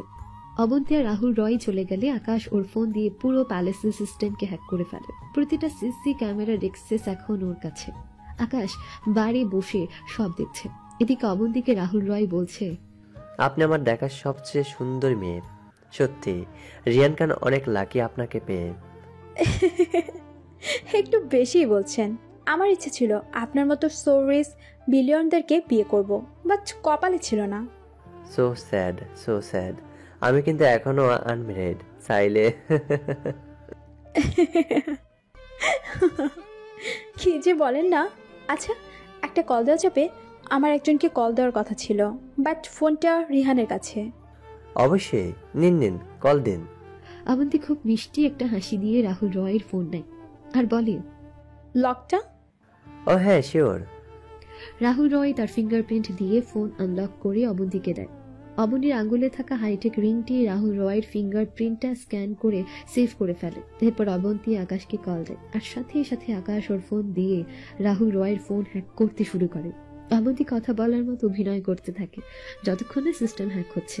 আকাশ 2 মিনিটে হ্যাক করতে সক্ষম হয়। কাজ শেষ। অবন্তী ফোন কেটে দেয় আর রাহুল রয়কে ফোন দিয়ে বলে, আমার একটা ফ্রেন্ড, ও ভুলে যায় অনেক কিছু, তাই ওকে একটা জিনিস মনে করিয়ে দিলাম। ও নো প্রবলেম, চলুন আমরা ওদিকে যাই। এর মধ্যে আকাশ চলে আসে। মিস্টার রাহুল রয়, সুমাইকে যে একটু দরকার ছিল, আমার একটা কলিগের সাথে পরিচয় করিয়ে দেব। Oh sure sure, nice to meet you miss beautiful lady. আবার দেখা হবে। অবশ্যই। এরপর আকাশ অবন্তীকে নিয়ে পার্টির মাঝে চলে আসে আর সবার সাথে নাচে গানে মেতে ওঠে। আকাশ অবন্তীকে কাছে টেনে বলে, তোমাকে ছাড়া কিছুই করতে পারতাম না। Thank you so much. আপনার জন্য সব পারি আমি। অবন্তী, বলেন। ভালো কি? কিছু না, পরে বলবো, এখন চলো যাই। আচ্ছা। আকাশ আর অবন্তী চলে আসে পার্টি থেকে। বাইক নিয়ে সোজা বাসায় এসে ল্যাপটপে অবন্তীর সব ইনফরমেশন কপি করে প্লাস আকাশের ফোনের সব ইনফরমেশন কপি করে একটা চিপে লোড করে। এরপর দ্রুত সব গুছিয়ে রওনা হয় ঢাকার উদ্দেশ্যে। অবন্তী কিছুই বুঝতে পারছে না। ওরা রাত 2টায় ঢাকায় চলে আসে। অবন্তী বাইক থেকে নেমে বলে, এটা কি হলো? এভাবে চলে আসলেন যে? দেখবে কেন আসছি? হ্যাঁ। এই দেখো। আকাশ ওর ফোন বের করে। অবন্তী আকাশের ফোনে দেখে ওরা যে বাসায় ছিল সেখানে কিছু লোক বন্দুক হাতে ওদের তন্ন তন্ন করে খুঁজেছে। আকাশ আসার সময় আইপি ক্যামেরা লাগিয়ে দিয়ে এসেছিল, তাই সেটাই রেকর্ড হয়েছে ওদের যাওয়ার পরের দৃশ্য। অবন্তী এসব দেখে বলে, তাহলে ওরা আমাদের সম্পর্কে জেনে গিয়েছে? হ্যাঁ, আবার নাও, কারণ রাহুল রয় এতটা বোকা না। সে আমাদের ইনফরমেশন অ্যানালাইসিস করে হয়তো ফেক কিছু পেয়েছে, তাই আমাদের খুঁজতে লোক পাঠিয়েছে। আমি জানতাম এমন কিছু একটা হবে, তাই তাড়াতাড়ি চলে এসেছি। তাহলে রাহুল রয় কি আমাদের চিনে ফেললো? এখনো না, ও বুঝতে পারবে না আমরা আসলে কি করেছি, কারণ আমি চুপচাপ এক জায়গায় বসেছিলাম আর তুমি তো রাহুল রয়ের কাছে ছিলে, সো কোনো চিন্তা নেই। উফ, ভালো লাগে না। যাও, তুমি তোমার বাসায় যাও, আর আমি আমার, কালকে দেখা হবে। আচ্ছা। আকাশ আর অবন্তী যে যার বাসায় আসে। আকাশের বাবা মা খুব খুশি হয় ছেলেকে আবার দেখে। আকাশ বাবা মার সাথে একটু কথা বলে দ্রুত ফ্রেশ হয়ে ল্যাপটপ নিয়ে বসে পড়ে। রাহুল রয় এখন তার ফোন দিয়ে যাই করবে সব আকাশ জানতে এবং দেখতে পারবে। আকাশ সিকিউরিটি লক খোলার জন্য রাহুল রয় এর ফিঙ্গারপ্রিন্ট দেয়, যেটা অবন্তী পার্টিতে নিয়েছিল। ফিঙ্গারপ্রিন্ট দেওয়ার সাথে সাথে আকাশ রাহুল রয়ের ফোনের অ্যাক্সেস পেয়ে যায়। রাহুল রয়ের ফোনের সকল মেসেজ এবং ফোন কলস খুব মনোযোগ সহকারে চেক করতে থাকে। আকাশ মূলত গত বৃহস্পতিবারের রাত 11টা থেকে 5টা পর্যন্ত রাহুল রয় কার কার সাথে কথা বলেছে, কতটুকু কথা বলেছে, কি কথা বলেছে এসবও বের করেছে। অনেক ইনভেস্টিগেশন করে শেষমেশ আকাশ ওর কাঙ্ক্ষিত কল রেকর্ডিং পেয়ে যায়, যেখানে রাহুল রয় জাপানিজ ভাষায় চিং ম্যানচোর সাথে কথা বলছে। আকাশ সেই নাম্বার ট্র্যাক করে লোকেশন বের করে ফেলে। চিং ম্যানচোকে এবার কেউ বাঁচাতে পারবে না। আমি আসছি, খুব তাড়াতাড়ি আসছি। এত কিছু করতে করতে সকাল 5টা বেজে যায়। আকাশ আর না পেরে ঘুমিয়ে পড়ে। আকাশের আম্মুর ডাকে ঘুম ভাঙে। কয়টা? 12:30 বাজে। ওঠ। আকাশ এক লাফে উঠে বসে আর মাকে দ্রুত বলে, তুমি আমাকে এখন ডাকতেছ? আরো আগে ডাকবা না? শিট, লেট হয়ে গেল, আমার এখনই যেতে হবে। নাস্তা খাবি না? অফিসে খাবো নে, এখন ফ্রেশ হতে হবে, তুমি যাও। আচ্ছা। আকাশ ওর ফোন চেক করে, দেখে অবন্তীর অনেক কল আর মেসেজ। আকাশ অবন্তীকে রিপ্লাই দেয়, আমি আসছি, ঘুমিয়েছিলাম, সরি। রিপ্লাই দিয়ে দ্রুত ফ্রেশ হয়ে নিজেকে রেডি করে বাইক নিয়ে ওদের সিক্রেট বেজে চলে আসে। সিক্রেট বেজে এসে আকাশ সোজা কমান্ডার মোশাররফ হোসেনের কাছে যায়। ভিতরে ঢুকে দেখে অবন্তী আর নাফিস বসে আছে। আসসালামু আলাইকুম স্যার। তোমার অপেক্ষায় ছিলাম। সরি স্যার, ঘুম থেকে উঠতে অনেকটা লেট হয়ে গেল। কোনো সমস্যা নেই, আমি জানি তুমি এসে রাতে কাজ করেছো। এখন বলো কি কি জানলে? আকাশ অবন্তী আর নাফিসের মাঝের খালি চেয়ারটায় বসে। নাফিস আর অবন্তী আকাশের কথা শোনার অপেক্ষায় আছে। আকাশ ওর ল্যাপটপ বের করে বলতে শুরু করে, চিং মেনচু এখন মেক্সিকোতে, সেখানে শহর থেকে অনেক দূরে একটা জায়গায় সে আছে।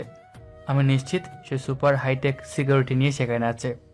সাব্বাস শ্যাডো, সাব্বাস, জাস্ট প্রাউড অফ ইউ। আমি জানতাম তুমি কালপ্রিটটাকে বের করবেই। এখন পরের প্ল্যান কি তোমার? স্যার, আমি কাল রাতে 2টার ফ্লাইটে মেক্সিকো যাচ্ছি, সেখানে গিয়ে বাকি প্ল্যান করব। নাফিস বলে ওঠে, বস আপনি একা যাবেন? অবন্তীও বেশ চিন্তিত হয়ে বলে, আপনি একা যাবেন? হ্যাঁ, কারণ ওখানে অনেক রিস্ক, আমি কাউকে জামালে ফেলতে চাই না। বস এ হয় না, আমি আপনার সাথে যাব। আমিও যাব। না না, কাউকে যেতে হবে না।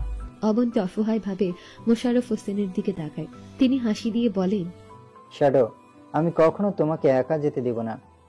নাফিসকে না নিলেও এজেন্ট রেড রোজকে তোমার সাথে নিতেই হবে। না স্যার, প্লিজ, আমি চাই না ওর কিছু হোক, আমি একাই পারবো। আমার যা খুশি হোক, আমি আপনার সাথেই থাকবো, আমাকে নিতেই হবে।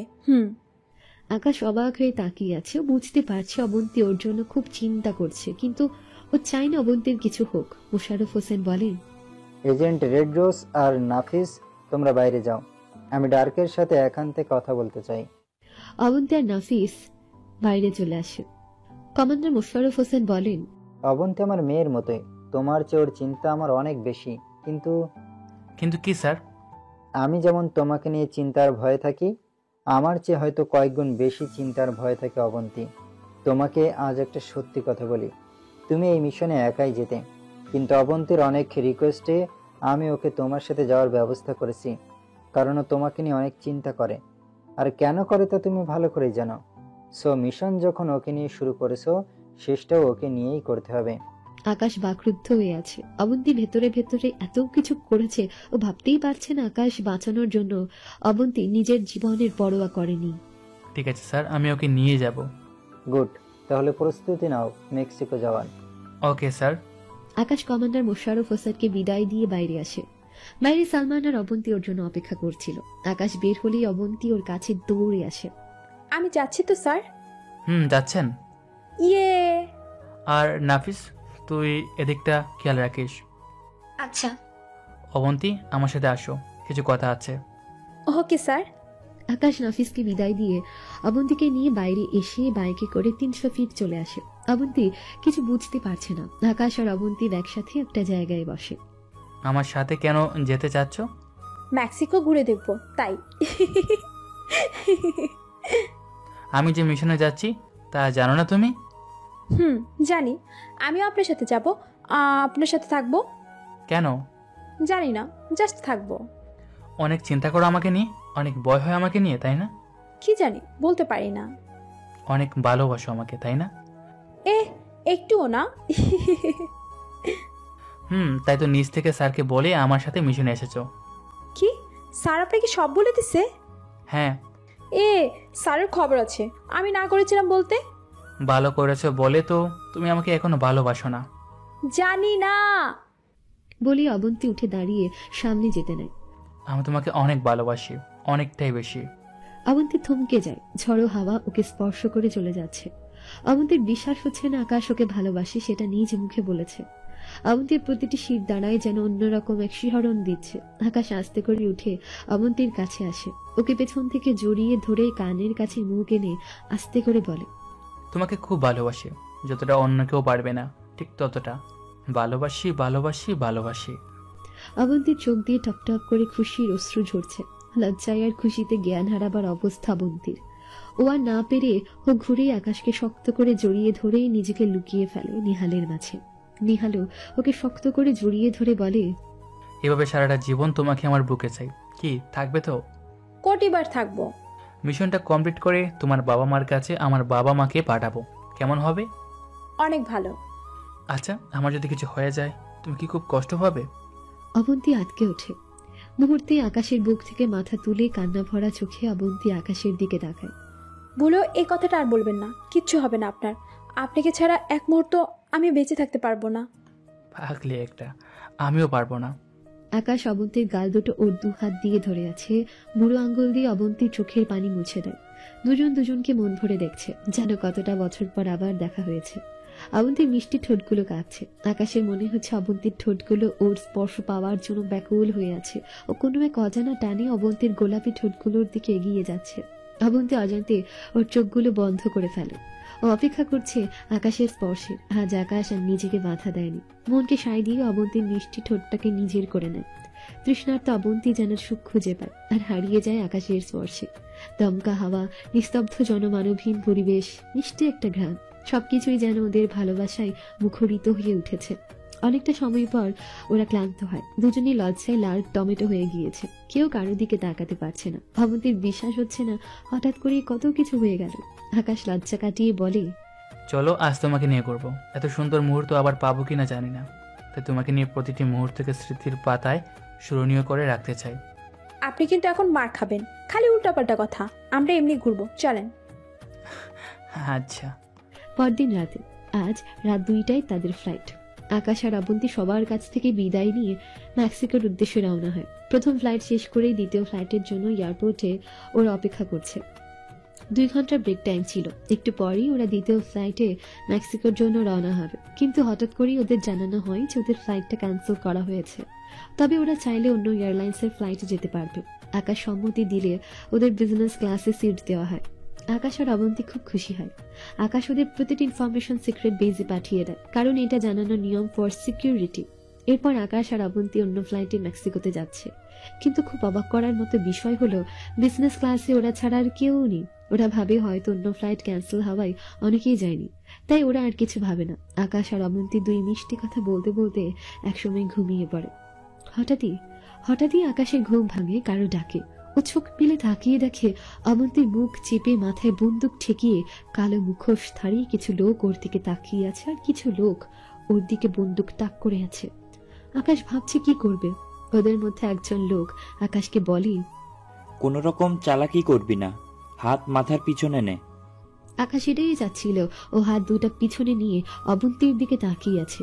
আকাশ অবন্তীকে চোখ দিয়ে ইশারা দিতেই অবন্তী ওকে যে ধরে আছে তার হাতে কামড় বসিয়ে দিয়ে নিচে বসে পড়ে, আর আকাশ ওর হাত ঘড়ি দিয়ে বিষাক্ত পিন ছুঁড়ে কয়েক সেকেন্ডের মধ্যে সবাইকে মেরে ফেলে। তবে আকাশ অনেকটা বেঁচে যায়, কারণ আরেকটু হলে একটা গুলি এসে আকাশের মাথায় লাগতো। অবন্তী আকাশের কাছে গিয়ে ওকে জড়িয়ে ধরে কাঁদতে থাকে। আকাশ অবন্তীকে সান্ত্বনা দিয়ে বলে, সবার বন্ধুগুলো নিয়ে নাও, আমি ওদিকটা দেখে আসি। আচ্ছা। আকাশ শত্রুদের কাছ থেকে একটা উজি নিয়ে পুরো প্লেনে চেক দেয়। পাইলট ছাড়া এখন আর কোথাও কেউ নেই। আকাশ আবার মরে যাওয়া শত্রুদের কাছে আসে। শত্রুদের কাছে যা ছিল সব নিয়ে নেয়, কারণ সামনে এগুলো লাগবে। মৃত শত্রুদের মধ্যে যে লিডার ছিল তার ফোনে একটা মেসেজ আসে, কাজ শেষ হয়েছে। আকাশ রিপ্লাইতে লিখে দেয়, দুজনেই মারা গিয়েছে, কিন্তু প্লেন ক্র্যাশ করবে, আমরা কিভাবে ফিরে আসবো। একটু পরে রিপ্লাই আসে, গো টু হেল। তার মানে চিংমেনচোর কাছে এদের কোনো মূল্য নেই। আকাশ এটাই যাচ্ছিল, ও অবন্তীর কাছে গিয়ে বলে, উচ্চতাকে ভয় পাও, আমাদের এখন প্লেন থেকে লাফ দিতে হবে। আপনি সাথে থাকলে আমার কোনো ভয় নেই। তাহলে চলো। আকাশ শত্রুদের কাছ থেকে একটা টাইম বোম নিয়ে সেট করে দেয়। তারপর শত্রুদের আর্মসগুলো আর যা নেওয়া যায় সব নিয়ে প্যাক করে নেয়। আকাশ প্যারাশুট পরেই অবন্তীকে নিজের সাথে বেঁধে আর ব্যাগ দুইটা হাতে নিয়ে রেডি হয়। এরপরও প্লেনের মেইন গেট খুলে বোম অ্যাক্টিভেট করে অবন্তীকে বলে, আমি যখনই ওপেন বলবো তখনই একটা টান দিবা, ওকে? ওকে। আর আমাকে শক্ত করে জড়িয়ে ধরে রাখবা, বাকিটা আল্লাহ ভরসা। আচ্ছা। আকাশ আর এক মুহূর্ত সময় নষ্ট না করে প্লেন থেকে লাফ দেয়। ওদের লাফ দেওয়ার 20 সেকেন্ড পরেই প্লেন ব্লাস্ট হয়ে যায়। অবন্তী চোখ বন্ধ করে আকাশকে জড়িয়ে ধরে আছে। আকাশ খুব সাবধানে ব্যালেন্স করে আছে। ওরা মেক্সিকোর একটা জঙ্গলের উপর। আকাশ জানি জঙ্গলটা পার হতে পারলেই চিংম্যানচোকে ধরা যাবে। ওরা খুব স্পিডে মাটির দিকে যাচ্ছে, কারণ ওদের ওজন অনেক বেশি। আকাশ জঙ্গলের মধ্যে একটা খালি জায়গা দেখতে পায়, ও সেখানে ল্যান্ড করবে। ওপেন। অবন্তী দ্রুত প্যারাশুটের হুক টানে আর প্যারাশুট খুলে যায়। পা উপরে রাখো, ভুলেও যেন নিচে না থাকে। আকাশ আল্লাহ আল্লাহ করতে করতে ল্যান্ড করে অবন্তীকে নিয়ে। ও প্যারাশুট আর অবন্তীকে ছাড়িয়ে ওরা দুজন মাটির উপর বসে আছে, একে অপরের দিকে তাকিয়ে আছে। আকাশ মুচকি হাসছে অবন্তীর দিকে তাকিয়ে। অবন্তী আকাশের কাছে এসে বলে, হাসছেন কেন? পাগল হয়ে গেছেন নাকি? জানো, যখন দেখলাম ওরা তোমার মাথায় বন্দুক ধরে আছে, আমার দিকে বন্দুক ধরে আছে, তখন মনে হয়েছে এই বুঝি আমাদের শেষ, আর কখনো তোমাকে আমার বুকে পাবো না, সব শেষ। অবন্তীর চোখ ছলছল করছে। আকাশ অবন্তীর হাত ধরে টানে মেরে ওকে বুকের সাথে জড়িয়ে ধরে বলে, আরো একবার তোমাকে ফিরে পেলাম। আপনি এই অবস্থা এত রোমান্টিক হচ্ছেন কিভাবে? কারণ 2-1 দিন আমাদের এই জঙ্গলে থাকতে হবে, তোমার সাথে একটু দুষ্টুমি করতে পারবো, তাই ভেবে একটু রোমান্টিক হচ্ছি। আপনার এই রূপটা বোধ হয় আমি ছাড়া আর কেউ দেখেনি, তাই না? আচ্ছা শোনো, চিংম্যানচো জানে আমরা মারা গিয়েছি, সো এখন কাজটা অনেক সহজ হবে। জাস্ট এই জঙ্গলে আমাদের সার্ভাইভ করতে হবে কদিন। এখান থেকে বের হতে পারলেই চিংম্যানচো শেষ। তারপর নতুন একটা জীবন শুরু করব, ঠিক আছে? আচ্ছা ঠিক আছে। অবন্তীও হাসে। আকাশ চায় না অবন্তী কোনো কিছু নিয়ে ভয় পাক বা চিন্তিত হোক। আকাশ জানি জঙ্গলটা কত ভয়াবহ, আর চিংম্যানচো এত সহজ খেলোয়াড় না, নিশ্চয়ই কিছু একটা করবে। আকাশ অবন্তীর সামনে হাসলেও ভিতরে ভিতরে ওকে হারানোর ভয় চেপে বসেছে। আকাশকে যেভাবেই হোক এই মিশন কমপ্লিট করতে হবে, অবন্তীকে ভালো রেখে। আকাশ অবন্তীকে বলে, আমাদের অনেকটা পথ হাঁটতে হবে, আমরা এখন জঙ্গলের ঠিক মাঝে আছি। এই পথ ধরে সোজা হাঁটলে হয়তো রাস্তা পাওয়া যাবে। এই উজিটা রাখো, যদি কোনো কিছু আক্রমণ করে জাস্ট শেষ করে দেবা। ওকে। আকাশ প্যারাশুটটা ব্যাগে ভরে। একটা ব্যাগ আরেকটা ব্যাগ অবন্তী নিয়ে হাঁটা শুরু করে। আকাশের হাতেও আর্মস। ওরা হাঁটতে হাঁটতে প্রায় দুপুর 2টা কি 3টা বেজে যায়। খুব ক্ষুধা লেগেছে আর ক্লান্ত। আচ্ছা তুমি এখানে বসো, আমি খাবারের ব্যবস্থা করছি। আকাশ অবন্তীর হাতে এক বোতল পানি ধরিয়ে দিয়ে খাবারের খোঁজে বেরিয়ে পড়ে। আকাশ স্পেশাল ট্রেনিং প্রাপ্ত হওয়ায় এই প্রতিকূল অবস্থায় কি করতে হবে তা ওর জানা। সে মোতাবেক আকাশ আশেপাশে ঘুরে কিছু ফল সংগ্রহ করে। এরপরও চুপচাপ দাঁড়িয়ে চারদিকে কান পেতে শোনার চেষ্টা করে কোথাও পানির আওয়াজ পাওয়া যায় কিনা। এভাবে অনেক খুঁজে আকাশ অল্প গভীর একটা বয়ে যাওয়া নদী পায়। ব্যাস, আকাশ নেমে পড়ে মাছ ধরতে। অনেকক্ষণ পর দুটো বড় মাছ ধরেও। তারপর তাড়াতাড়ি অবন্তীর কাছে চলে আসে। অবন্তী আকাশকে দেখে অবাক। এ কি অবস্থা আপনার? ভিজে আছেন যে? এটা কি দেখো তো। আকাশ ওর হাত পেছন থেকে সামনে এনে অবন্তীকে মাছ দেখায়। অবন্তী বেশ অবাক হয়। আপনি আমার জন্য মাছ ধরেছেন? তোমার ক্ষুধা লাগছে না? না ধরে পারি? এই নো ফল, এখন আগুন জ্বালাতে হবে। আমি জ্বালাবো, আমি পারি। আপনি তো আমাকে কিছু করতেই দেন না। এই যে দেখেন, আগুনের জিনিস সব আগে রেডি করে রাখছি। আকাশ মুচকি হাসে। অবন্তী আগুন জ্বালাতে শুরু করে। একটু পরেই আগুন জ্বালাতে সক্ষম হয়ও। আকাশ খুব খুশি হয়। এরপর ফল আর আগুনে পুড়ে মাছ খায় ওরা। কোন রকম খেয়ে দিয়ে ওরা আবার হেঁটে অনেকটা দূর আসে। আর হাঁটা যাবে না, এবার রাতে থাকার ব্যবস্থা করতে হবে। তারপর আকাশ আর অবন্তী মিলে মাটি থেকে অনেকটা উপরে গাছের ডালপালা আর পাতা দিয়ে কোন রকম থাকার একটা ব্যবস্থা করে। আকাশ মাটিতে আগুন জ্বালায় আর আশপাশে অনেকটা জায়গা জুড়ে আগুন লাগিয়ে ব্যারিকেড দিয়ে দেয়, যাতে কোনো হিংস্র পশু ওদের কাছে না আসে। আকাশ আর অবন্তী আরেকটা মাছ আগুনে পুড়ে খেয়ে দুজন দুজনকে জড়িয়ে ধরে ঘুমিয়ে পড়ে। খুব ক্লান্ত ওরা। এখন পর্যন্ত সবকিছু ভালোই যাচ্ছে। পরদিন সকালে আকাশের ঘুম আগেই ভেঙে যায়। ঘুম ভাঙলে ও অন্যরকম কিছু শব্দ পায়। আকাশ দ্রুত অবন্তীকে উঠিয়ে বলে, অবন্তী, কেউ আসছে, আমাদের পজিশন নিতে হবে। অবন্তী এক লাফে উঠে বসে। আকাশ আর অবন্তী দ্রুত আর্মস নিয়ে পজিশন নিয়ে নেয়। ওর অপেক্ষায় আছে। অনেকগুলো পায়ের আওয়াজ আসছে ওদের দিকে। আকাশ আর অবন্তী স্নাইপার দিয়ে দুদিকে বসে আছে। হঠাৎ করে ওরা দেখতে পায় একদল লোক সেই কালো মুখোশ পরিয়ে এদিকে আসছে। আকাশ আর অবন্তীর বুঝতে বাকি নেই যে এরা কারা। আকাশ অবন্তীকে ইশারা দেয় আর শুরু করে ফায়ারিং। দূর থেকে একের পর এক হেডশট দিচ্ছে আকাশ আর অবন্তী। শত্রুরা এক সময় ওদের দেখে ফেলে আর এরপরই শুরু হয় ভয়াবহ ফায়ারিং। আকাশ আর অবন্তী দুজন দুটা গাছের পিছনে লুকিয়ে আছে। ম্যাগাজিনে বেশি আর বুলেট নেই। আকাশ আর অবন্তী দুজন দুজনের দিকে তাকিয়ে আছে। নতুন ম্যাগাজিন লোড করে আকাশ আর অবন্তী শুধু গুলি করতে থাকে। একে একে সব শত্রু শেষ হয়ে যায়। কিন্তু অবন্তীকে বাঁচাতে গিয়ে একটা গুলি এসে আকাশের বাম হাতে লাগে। অবন্তী আকাশ চিৎকার দিয়ে ওঠে। নিহাল ঠাস করে পড়ে যায়। শান্ত হও, চারদিকে দেখো আর কেউ আসছে কিনা। অবন্তী চারদিকে ভালো করে দেখে নেয় আর কেউ নেই, একদম নিস্তব্ধ। অবন্তী কান্না করতে করতে বলে, এই আপনি কি করলেন? অনেক রক্ত বের হচ্ছে। কিচ্ছু হবে না, ভয় পেও না। আমাকে শুধু 2 মিনিট সময় দিন। অবন্তী দ্রুত আগুন জ্বালায়। একটা শত্রুর কাছ থেকে ছুরি নিয়ে সেটা গরম করে। এদিকে আকাশের অবস্থা খুব খারাপ। অবন্তী দ্রুত ছুরি গরম করে আকাশের বাম হাতে যেখানে গুলি লেগেছে সেখানে ঢুকিয়ে দেয়। আকাশ অনেক জোরে চিৎকার দিয়ে ওঠে। অবন্তীর বুক কেঁপে ওঠে, কিন্তু ওর কাজ থামায় না। যেভাবেই হোক গুলিটা বের করতেই হবে। অনেক কষ্টে অবন্তী গুলিটা বের করে আর গুলি লাগা জায়গায় রুমাল বেঁধে দেয়। প্রচন্ড ব্যথা হচ্ছে আকাশে। অবন্তী বোতলে পানি এনে আকাশকে দেয়। আকাশ অনেকটা খেয়ে নেয়।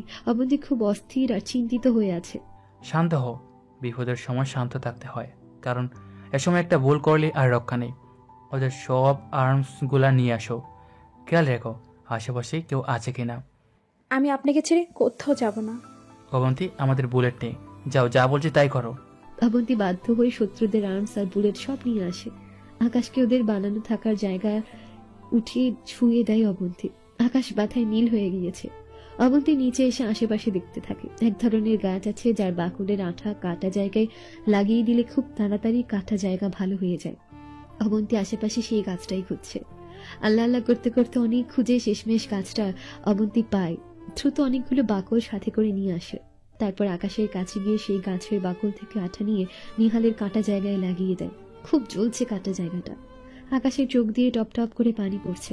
অবন্তী কান্না করতে করতে বলে, আমাকে বাঁচানোর জন্য নিজের জীবনটা দিয়ে দিতে চেয়েছিলেন। আপনি কি পাগল? তোমার জন্য। তোমাকে আমি হারাতে চাই না, কোনো ধামে না। অবন্তী আকাশকে ওর সাথে জড়িয়ে ধরে আকাশের ঠোঁটে ওর ঠোঁট ডুবিয়ে দেয়। এটাই বোধহয় সবচেয়ে বড় উলফত। অনেকক্ষণ পর ওরা একে অপরকে ছাড়লে আকাশ বলে, এই মেডিসিনের জন্য আমি 1000বার গুলি খেতে রাজি। এখন শুয়ে রেস্ট নিন আর কিচ্ছু বলিয়েন না, আমি আসছি। কোথায় যাচ্ছ? খাবারের ব্যবস্থা করি আপনার জন্য, অনেক রক্ত পড়েছে আপনার। আমি ঠিক আছি, আমিও আসছি তোমার সাথে। একদম না, চুপচাপ রেস্ট নিন, অনেক করেছেন, এবার আমাকে একটু করতে দিন। আচ্ছা যাও, তবে আর্মস সাথে নিয়ে যাও, ফুল লোড করে, আর এক্সট্রা ম্যাগাজিনও নিয়ে যাও। আচ্ছা, আপনারা তো চিন্তা করতে হবে না, আল্লাহ ভরসা। অবন্তী নিচে এসে আশেপাশে ঘুরে কিছু ফল সংগ্রহ করে। অবন্তীও নদীর পাড়ে গিয়ে 2-3টা মাছ ধরে, সেগুলো এনে ছুরি দিয়ে কেটে আগুনে পুড়ে আকাশের খাবার জন্য প্রস্তুত করে। আকাশ আর অবন্তী খেয়ে দিয়ে একসাথে বসে আছে। আকাশ, কি ভাবছো? আমরা দেশের জন্য নিজের জীবন বাজি রাখছি, কত কিছু করছি, কিন্তু আমাদের কথা কেউ জানবে না, কেউ বুঝবেও না। না জানুক, দেশের জন্য নিজেদের জীবন বিলিয়ে দেব এই শপথই তো আমরা নিয়েছি, তাই না? দেশের জনগণ যদি আমাদের জন্য ভালো থাকে তাহলে এটাই হবে আমাদের সবচেয়ে বড় প্রাপ্তি।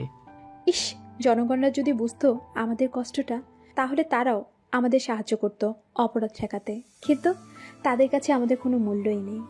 দেখবে একদিন তারাও বুঝবে আমাদের মূল্য। আপনি একটু ঘুমান, আমি আপনার মাথা টিপে দিই। আজকের দিনটা নষ্ট হলো, শালারা শুধু শুধু মরতে এসেছে। আজকের দিনটা আকাশ আর অবন্তীর এভাবেই চলে যায়। পরদিন সকালে ভালো ভালো কিছু আর্মস নিয়ে শত্রুদের আসার পথ অনুসরণ করে ওরা মেন রোড চলে আসে। একটা গাড়ি হাইজ্যাক করে সেটা নিয়ে শহরের মাঝে চলে আসে। শহরে নেটওয়ার্কের মাঝে আসতে ওদের সিক্রেট বেজের সাথে ওদের যোগাযোগ হয়। কমান্ডার মোশাররফ হোসেন খুব চিন্তায় ছিলেন, আর অবন্তীকে থাকার জন্য একটা জায়গার ঠিকানা দেওয়া হয়। ওরা দুজন সেখানেই চলে যায়। সেখানে অন্য দুজন এজেন্ট ওদের অপেক্ষায় ছিল। এটাও একটা সিক্রেট জায়গা। সবার আগে আকাশকে ভালোভাবে ট্রিটমেন্ট দেওয়া হয় যাতে ওর হাতের কোনো ক্ষতি না হয়। এই সিক্রেট বেজে আকাশ আর অবন্তীর মতো দুজন এজেন্ট রয়েছে, তারা স্বামী স্ত্রী। আকাশ আর অবন্তীকে তারা খুব ভালোভাবে আপ্যায়ন করে। ওরা দুজন কদিন রেস্ট নেয় আর পেট ভরে খায়। আকাশ আর অবন্তী খুব দুর্বল ছিল। কদিন বিশ্রাম আর ভালো খাওয়া দাওয়ায় ওরা আবার সতেজ হয়ে ওঠে। আকাশের হাতের ক্ষতটা খুব দ্রুত ভালো হচ্ছে। এখানে এজেন্ট রিও ওদেরকে বলে, চিংম্যাংচুকে মারা এত সহজ হবে না। ও আসলে কোথায় আছে তা আমরা এখনো জানি না। আমি জানি, সে এই শহর থেকে অনেক দূরে আন্ডারগ্রাউন্ডে আছে। আমাদের এই জায়গাটা বের করতে হবে। Wow, great! তাহলে আমরা 4 জন মিলেই অ্যাটাক করব। করা যায়, তবে আমাদের মাস্টার প্ল্যান বানাতে হবে, কারণ একটু ভুল হলেই সব শেষ। ঠিক বলেছ। রিও, তোমাকে যেহেতু কেউ চেনে না, আমি তোমাকে একজ্যাক্ট লোকেশনটা দেব। তুমি জাস্ট ওদের বেসে ঢোকার জায়গাটা দেখে আসবা। ওকে। এই পেন ড্রাইভে সব ইনফরমেশন আছে। আই হোপ তুমি পারবা। Let's see. এজেন্ট রিও তার আইপ্যাডে লোকেশন সেট করে সেখানে যায়, কিন্তু ফাঁকা জায়গা ছাড়া আর কিছুই দেখে না। আকাশ, অবন্তী আর এজেন্ট রিও এর স্ত্রী লিনা ওরা সিক্রেট বেজে বসে সব দেখছে। আকাশ রিওকে বলে, তুমি দূরে কোথাও অপেক্ষা করো, তাহলে আমাদের কাছে ওরা ধরা খাবে। ওকে। রিও দূরে আড়ালে একটা জায়গায় লুকিয়ে আছে, বাইনোকুলার দিয়ে দেখছে। সাধারণত এখানে কেউ আসে না, একদমই দুর্গম এলাকা। হঠাৎই একটা লোক গাড়ি নিয়ে আসে, একটা নির্দিষ্ট জায়গায় গাড়িটা থামায়, আর গাড়িটা সাথে সাথে মাটির নিচে চলে যায়, আর অন্য মাটির লেয়ার চলে আসে। রিও সহ সবাই অবাক হয়। আকাশ যেমনটা ধারণা করেছিল, চিং মেনচো অনেক হাইটেক সিকিউরিটি সম্পূর্ণ জায়গায় থাকে। রিও দ্রুত ওদের সিক্রেট বেইজে চলে আসে। ওরা 4 জন মিটিং এ বসেছে। আমরা চাইলেই ওদের বেসে ঢুকতে পারবো না, তার জন্য দরকার অ্যাক্সেস, যেটা শুধু ওদের কাছে আছে। তাহলে কিভাবে যাব? আমাদের একটা সুন্দরী মেয়ে লাগবে। অবন্তীর চোখ বড় বড় করে বলে, মানে? আরে ওদের গাড়ি থামাতে হবে যাতে আমরা ওদের গাড়ির পেছনে ঢুকতে পারি। আমরা 4 জন ঢুকবো না, আমি আর তুমি, অবন্তী আর লিনা বাইরে থাকবো। তাহলে তোমরা দুজন ভেতরে যাবে, এটা কিভাবে হয়? দেখো লিনা আর অবন্তী, তোমরা দুজন আমাদের নিয়ে চিন্তিত, তা জানি, কিন্তু তোমাদের বাইরে থাকতে হবে।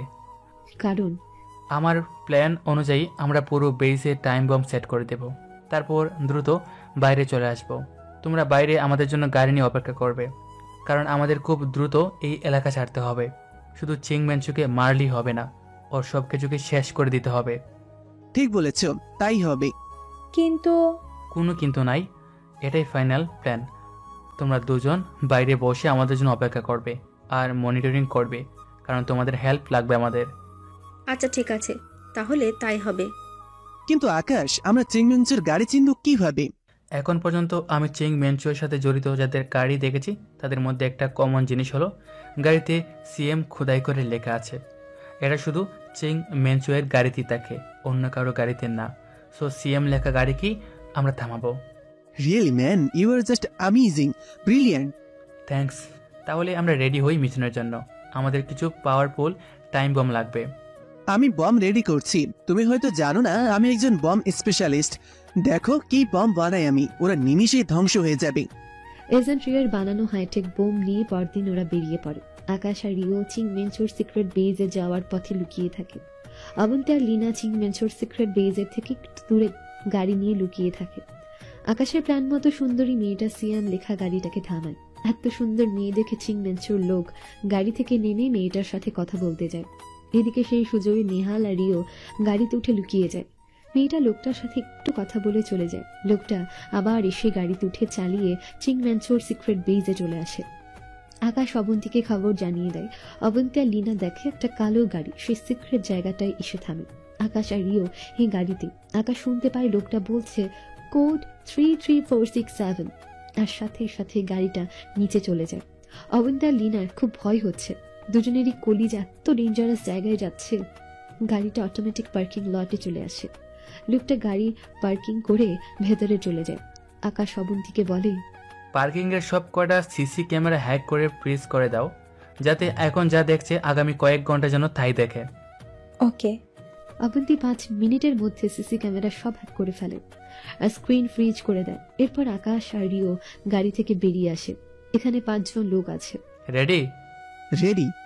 ফায়ার। আকাশ আর রিও মিলে স্ন্যাক করে 5 জনকে মেরে ফেলে। তারপর পার্কিং লটে বোম লাগিয়ে দেয়। রিও আর আকাশ অবন্তী আর লিনার কমান্ড অনুযায়ী সামনে আগাতে থাকে। লিনা আর অবন্তী সিসি ক্যামেরা হ্যাক করে ফেলায় কোথায় কে আছে তা ওরা জানে।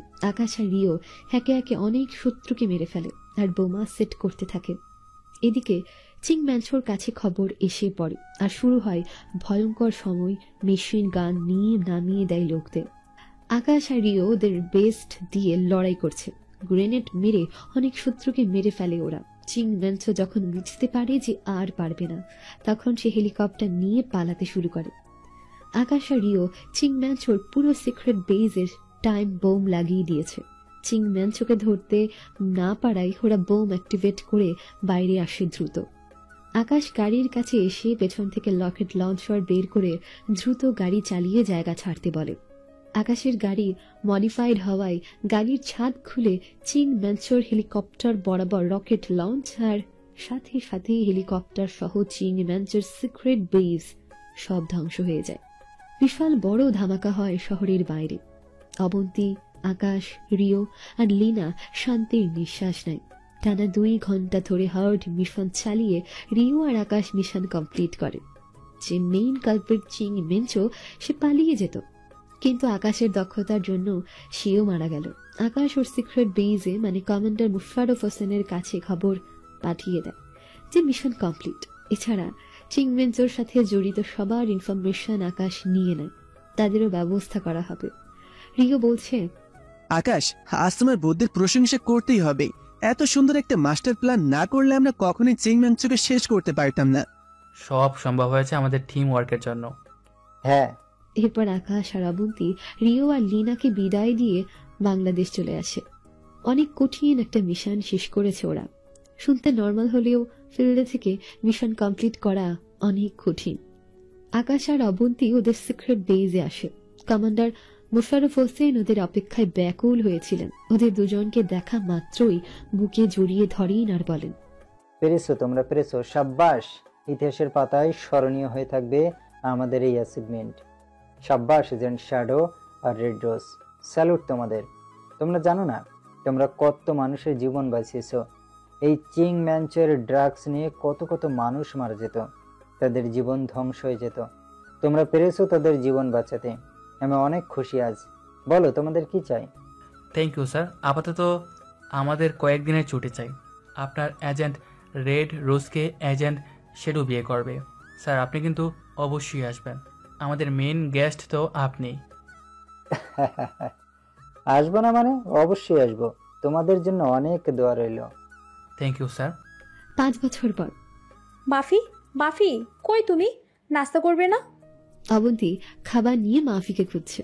এই ছেলেটা না একেবারে শয়তানের হাড্ডি হয়েছে। আমার একটা কথা শুনে না। আম্মু, টুকি। উফ, চলো তোমাকে খাইয়ে দিই। বলেই দৌড় দিল। না, এই ছেলেটাকে নিয়ে আর পারি না। ছেলেটা হলো মাফি, আকাশ আর আবন্তীর ছেলে, প্রচুর দুষ্ট। অন্যদিকে আকাশ রেডি হচ্ছে, তখন মাফি, আপু আপু, আসার সময় আমার জন্য চকলেট আনবা। ঠিক আছে। রুমে প্রবেশ করতে করতে বলল অবন্তী, ছেলেকে আরো চকলেট এনে দাও, সারাদিন কিচ্ছু খাবে না, শুধু চকলেট আর চকলেট। দেখছো আপু, আম্মু আমাকে হিংসা করে, আম্মু পচা। ওই একদম হাসবেন। আর আপনি এখনো দাঁড়িয়ে আছেন কেন? আপনার অফিসে সময় হয়ে গেছে। মাফি বাবা, তুমি বাইরে গিয়ে খেলো, তোমার আব্বু আসার সময় অনেকগুলো চকলেট আনবে তোমার জন্য। মাফি চলে গেল, সাথে অবন্তীও যাচ্ছে। আকাশ অবন্তীর হাত ধরে ওর কাছে নিয়ে এলো। তুমি কোথায় যাচ্ছ? কি করছেন? ছাড়েন, আপনার দেরি হয়ে যাচ্ছে। আমার পাওনা কই? পাওনা দাও, তারপর যাব। দিতে পারবো না। তা বললে তো হবে না। বলি চাঁদ ঠো ত্যাগ করে দিল। কিছুক্ষণ পর, উফ, রাক্ষস একটা। শুধু তোমার। এবার অফিসে যান। আল্লাহ হাফেজ। সাবধানে যাইন। আল্লাহ হাফেজ। এভাবেই চলছে আকাশ আর অবন্তীর খুনসুটিময় সংসার।